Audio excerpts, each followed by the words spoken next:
په چا کې څه او چا کې څه کمی وي په هر انسان کې څه ناڅه کمی وي بې له چشمو د چې سپین مخ ته ګورم بې له چشمو د چې سپین مخ ته ګورم نه د سینګار پوره وي نه کمی وي هغه سړی پوره کېدی څنګه شي هغه سړی پوره کېدی څنګه شي په کوم انسان کې چې د زړه کمی وي هغه جرګه شي سره ګډه وډه هغه جرګه شي سره ګډه وډه چې ټول ځوانان وي د زاړه کمی وي ډیرو ګرانو ملګرو خپرونه د پښتو ادبي ملاقاتونه پروازه کرام الله امید تاسو ته سلامونه نیکې هیلې او احترامات پیښ کوو او ملګری سره ناسته قاسم فګار چې له ساوث وزیرستان ایجنسۍ سره تعلق لري خو اوس دا مهال راغلي او له ډبرې سره په پاک شي جوس کلیک شي پاته کېږي کوشلی شاعر ده او کوشلی لیک کوي کوشلی غزل لیکي نو خوښه مو کړه چې د ده نه کوشلي کلامونه واورو تاسو ټولو ملګرو ته ډالۍ کړو نو باقاعده راځو او له قاسم فګار صاحب نه کوشلي شعرونه اورو او خوندونه یې اول خو موږ د تاسو ډېر شکر ګزار یو چې تاسو موږ ته په دې مصروفیاتو کې وخت راکړلی مننه خوشحاله اوسئ اول خو یو بیت دی چې ارشاد عجبه خلک دی چې لفظ د قرآن نه مني کامیاب هغه دی چې خبره د شیطان نه مني ډېر خوشحاله ډېر ښه عجبه خلک دی چې لفظ د قرآن نه مني کامیاب هغه دی چې خبره د شیطان نه مني او مونږ که فاتح شو خو په مینه کې تاوان به منو مونږ که فاتح شو خو په مینه کې تاوان به منو هغه دروغ وایي چې مینه کې تاوان نه مني ډېر خوشحاله ډېر زبردست واه خو دغه نه وروسته یو غزل دی چې عجبه زندگی ده یو جانان هم ساتم د دې سره یو دوه درې رقیبان هم ساتم واه بیا ووایه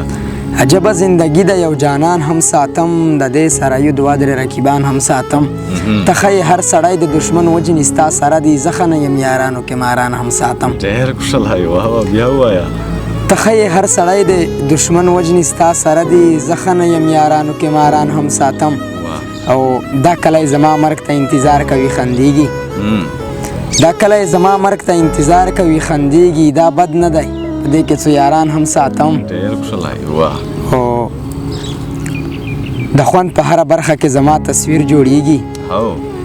د خوند په هره برخه کې زما تصویر جوړیږي صداس نه د سرتیري دشمنان هم ساتم ډېر خوشحاله او جانان هم راته وایي چې د خپله مینه واخله جانان هم راته وایي چې د خپله مینه واخله که ته نه یې نو زه نور عاشقان هم ساتم ډېر خوشحاله واه او فګار به د زړه کې تا په ټوله دنیا واوري فګار به د زړه کې د غم کې تا په ټوله دنیا واوري شاعر یم د کلي شاعران هم ساتم ډېر خوشحاله ډېر زبردست یو ښکلی غزل کول موږ سره شریک یو بل غزل دی چې غریبۍ تا په ما احسان کړی دی غریبۍ تا په ما احسان کړی دی د نه سړي نه د انسان کړی دی او که په ما نه وای ما به څه کول د جدایۍ مې د ارمان کړی دی ډېر خوشحاله دا دواړه شعرونه بیا ووایه مننه غریبۍ تا په ما احسان کړی دی د نه سړي نه د انسان کړی دی او که په ما نه وای ما به څه کول د جدایۍ مې د ارمان کړی دی ډېر خوشحاله او ډېر ارمانونه پکې خاورې هم شول د ستا د وجې مې تاوان کړی دی که بلوم به دې په دواړو سترګو که د پیغوره ته جانان کړی دی ډېر خوشحاله ډېر ښه بیا وایه دا شعر مننه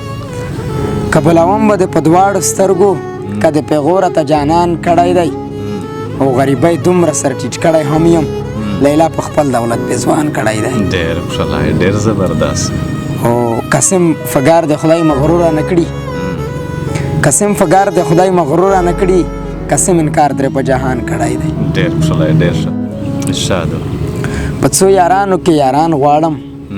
خاص وزول یشکان غواړم واه ډېر ښه په څو یارانو کې یاران غواړم خاص وزول یشکان غواړم او رقیب ویل کوڅه کې څه غواړې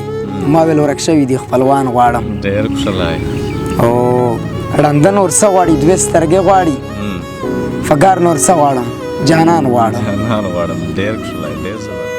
ډېرو ګرانو ملګرو قاسم فګار صاحب ښکلي کلامونه موږ سره پیښ کړل خوندونه مو ځینې واخیستل خو دا وخت د موږ د پروګرام هم وخت سرته رسیږي نو موږ ملګرو ته راکړئ اجازه ته د لوی الله په امان